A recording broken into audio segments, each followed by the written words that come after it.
Mais c'est vrai qu'on voit le sentiment, Florian Gérard-Mercier, de vouloir changer la justice, parce que c'est vrai qu'il n'y a pas ces instructions individuelles de la part du garde des Sceaux, il n'y a pas le pouvoir de nomination, il n'y a pas le pouvoir de sanction. Donc finalement, on sent qu'on a un ministre de la Justice, mais qui n'a pas de pouvoir sur son administration.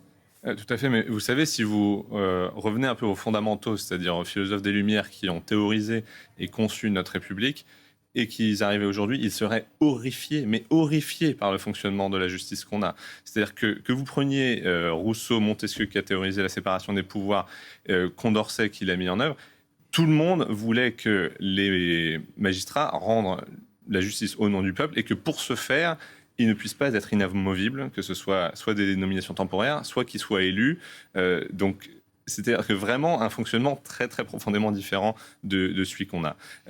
Et par rapport à ce que vous dites, oui, je pense que ce sera clairement un sujet de la présidentielle parce que, en fait, l'affaire Liana, c'est un peu la goutte d'eau qui fait déborder le vase.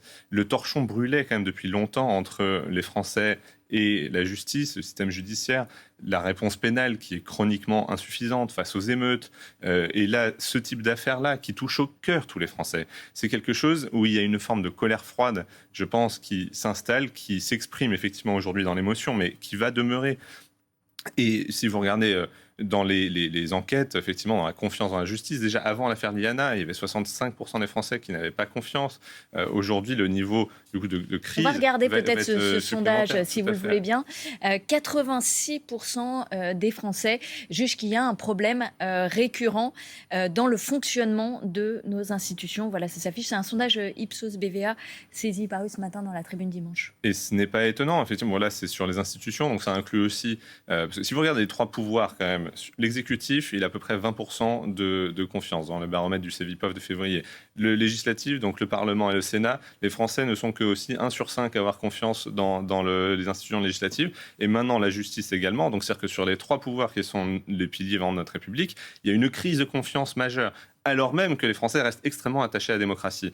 Donc, on est ici face à une situation qui n'est pas tenable et qui va effectivement devoir être tranchée en 2027. Et c'est là où je pense que les propositions de Gabriel Attal et d'Édouard Philippe ne sont pas forcément à la mesure de cela, dans L'ampleur de l'ampleur la du réaction. changement à faire.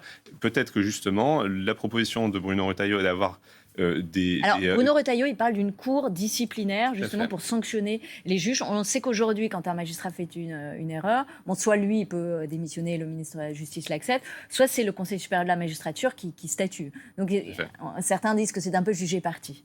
Ben, c'est exactement cela, puisque en fait, si vous regardez la composition du Conseil supérieur de la magistrature, il a quand même tendance, enfin, structurellement, il va plutôt protéger la corporation, bon, ce qui est d'ailleurs normal, c'est un peu aussi son rôle. Là, ici, l'idée de Bruno Retailleau, c'est que ce soit des citoyens tirés au sort.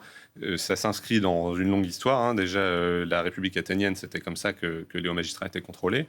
Et donc, ici, ce serait une manière, quelque part, de redonner du contrôle au peuple, redonner de la démocratie sur le système judiciaire, sans pour autant le mettre sous le contrôle de l'exécutif, qui est toujours une tension inhérente. Hein. Je veux dire, la loi Taubira, elle a été en fait aussi en réaction face aux décisions de la Cour européenne des droits de l'homme, qui disait que nos procureurs ne sont pas indépendants en France. Et donc c'est pour ça qu'il y a eu cette évolution-là. Donc d'ailleurs, si on veut revenir dessus, il va falloir aussi peut-être revoir notre relation à la CEDH. Mais donc, ce baromètre, on voit bien que c'est quand même les politiques qui prennent cher, j'allais dire, par rapport à Laurent Nunez, qui lui a quand même un profil plus technique, un profil d'ancien préfet de police.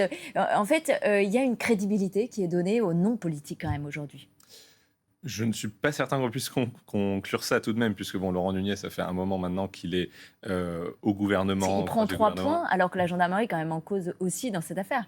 Oui, mais je pense que ici, quand même, la question s'est centrée autour de la réponse judiciaire. C'est-à-dire que, vu le nombre de signalements qu'il y a eu, le fait que ça ne soit pas remonté et que la question n'ait pas été priorisée, c'est ça qui joue le plus. Laurent Nunez, en parallèle, peut-être qu'il y a la manière dont il a géré les émeutes, qui lui permet de lui faire gagner des points.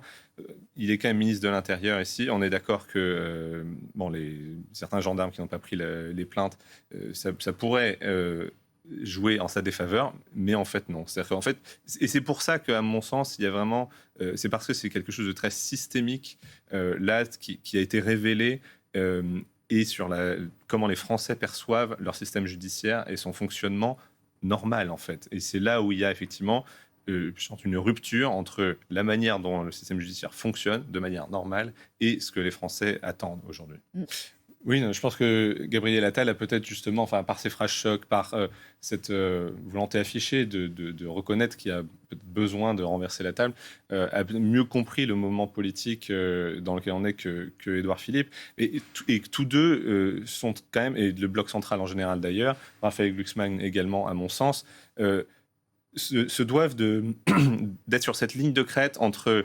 On est quand même dans un moment quasi révolutionnaire, pour rappeler qu'il y a un Français sur 5, en gros, moins 86% qui n'ont aucune confiance dans nos institutions, et de l'autre, un fort attachement à la démocratie. Donc, il y a un vrai problème ici, donc un sentiment un peu pré-révolutionnaire dans la société, et en même temps, tous ces candidats se doivent aussi de rester raisonnables, de pouvoir réussir à traduire, à donner une traduction politique dans un cadre qui est celui de notre République, à cette colère, à cette volonté de transformation profonde. Évidemment, LFI, eux, ils sont révolutionnaires à 100%, il n'y a pas de problème. Et le RN, bon, c'est aussi une question pour eux d'essayer de se normaliser. Donc, tous les candidats, finalement, du RN à Glucksmann, ils doivent essayer de tenir cette ligne de crête entre des propositions, somme toute, assez révolutionnaires pour renverser la table, et en même temps avec une forme et une traduction politique qui, elle, est raisonnable et s'inscrit dans les institutions. Le nous, est-ce que c'est le jeu ? Voilà. Ça, on ne sait pas très bien. Florian Gérard-Mercier, est-ce qu'il peut être le candidat de la social-démocratie, de la gauche raisonnable, Raphaël Glucksmann ? Il pourrait l'être, et c'est vrai que dans les sondages, c'est lui qui est le mieux placé à date. Néanmoins, j'avoue que j'ai du mal à lire un peu sa stratégie, parce que sa stratégie, pour la traduire, c'est de s'imposer comme... C'est le fait accompli, donc de s'imposer par les sondages comme étant le seul candidat de la social-démocratie, et donc venez vous rejoindre à moi. D'où la main tendue au PS, la main tendue aux écologistes, etc. Néanmoins, pour ça, il faut quand même être candidat. Et là, il se donne 3 mois pour être candidat. C'est assez incompréhensible. Ce meeting, à mon sens, aurait dû... C'est-à-dire quoi, il doit accélérer pour vous ? Oui, et d'autant que, quand même, justement, il y a déjà beaucoup de monde qui est candidat. Au niveau du bloc central, justement, tout le monde est déjà candidat, à peu près. Donc, voilà. Mais c'est quoi, ça aurait dû être un meeting de déclaration pour vous ? Ou il y a de l'hésitation ? Il a besoin d'être... J'en sais. En tout cas, factuellement, il y a une hésitation qu'il n'y a pas chez d'autres candidats, parce que le fait de se donner 3 mois est assez incompréhensible. Le fait d'être candidat, aujourd'hui, ne présume en rien de dire, d'ailleurs au Bloc central, ils savent très bien le faire, de dire je suis candidat, mais si effectivement il y a un risque Bardella-Le Pen, alors on discute. Bon, voilà, il aurait pu être dans la même position. Donc je pense qu'en fait tout ça fait le jeu in fine de François Hollande, qui est en embuscade, qui attend que tout le monde se neutralise et qui va ramasser la mise d'essayer de venir à la fin en recours finalement pour cette gauche non mélenchoniste. Alors, il y a une chose aussi, c'est que Raphaël Glucksmann a fait des propositions hier, des propositions qui vont quand même, où il affirme son positionnement à gauche, à la fois sur taxer les hauts patrimoines, à la fois sur il faut se montrer du côté de la science en ayant un discours très anti-vax, et puis aussi sur l'éducation. Il s'est montré à la fois à gauche et résolument progressiste. Ça, c'est compatible quand même avec Olivier Faure, avec le PS. Sur le fond. Oui, vous avez raison, mais je pense que dans ce meeting, quand même, Raphaël Glucksmann n'est pas allé vraiment dans le détail. Il n'a pas donné des priorités en tant que candidat comme il aurait pu le faire. Il a plus décrit un objet qui est une gauche social-démocrate et que c'est cette gauche-là, social-démocrate, qui veut éventuellement faire gagner en la défendant dans 3 mois. Donc en fait, il y a un peu... quand même, ça a été à rebours du moment politique, encore une fois, où peut-être qu'on est vraiment déjà en campagne, et donc c'est là où il faut amener des propositions concrètes au débat public. Je n'ai pas l'impression que ces propositions-là aient imprimé ou qu'elles aient été reprises. Merci.